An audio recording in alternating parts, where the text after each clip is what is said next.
It's just a piece of paper. Not a paycheck, not a guaranteed job. It's true, just a piece of paper. And chances are, by the time you graduate, you'll have less idea than more of what that piece of paper is good for. But there's this thing about pieces of paper. With a little imagination and a small number of folds, they can be made into a nearly endless number of shapes. And I can tell you, in your time in this place of mind, you'll find more than enough instruction manuals and instructors gifted in all the various folds you might try. And I can imagine how some of you might make something of that paper you never expected. I can see the electrical engineering student who spends her summers on Whitewater Rapids folding her paper into a more efficient model of a hydroelectric turbine that'll generate her a lifetime of work and play around rivers. And I can see an international relations student who finds his paper is transformed into a clipboard with the medical charts of HIV/AIDS patients attached to it, having become a doctor without borders. Or there's the business student who, after years of creative cooking on a student budget, folded hers into a chef's hat and opened a funky restaurant. And lest we forget, there might be that history student who simply cut his piece of paper into a stencil and spends his days painting murals of untold stories over whitewashed walls.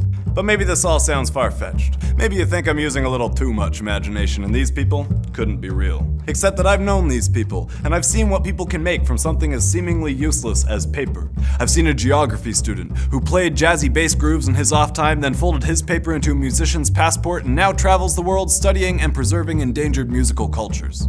I knew a theater student who shaped her paper into masks of all the emotions she learned to wear on stage and found fulfillment in becoming a counselor to those in need of someone who could step into their shoes. I met an economics student who fed herself on the UBC farmers market and transformed her paper into the dollar notes of a new currency that boosted her local economy.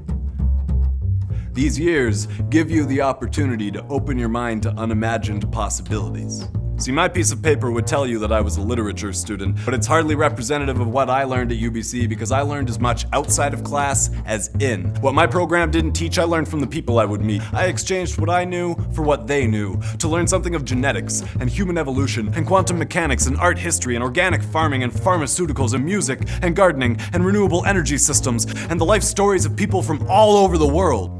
By the time I graduated, I knew that the value of my degree came not from the words on that paper, but how I learned to play with them. So I've done some folding of my own. I've turned that paper into bus tickets and train tickets and plane tickets and hotel key cards, into scorecards at a poetry slam, into microphones all across the continent, and into backstage passes at festivals. It's become a three-dimensional map of all the places my big mouth can take me. And no, a big mouth does not big money make, but I've found ways to fold my paper into opportunities to make a life from what I love. And maybe it doesn't seem like much to do with my degree, but I tell you, it's yours, tu omest, to make of what you will. And since I can imagine some of the things you are going to make, if you ask me what a piece of paper can do, I'd say Imagine UBC. I use pieces of paper to build a stage, so I could share this poem with you.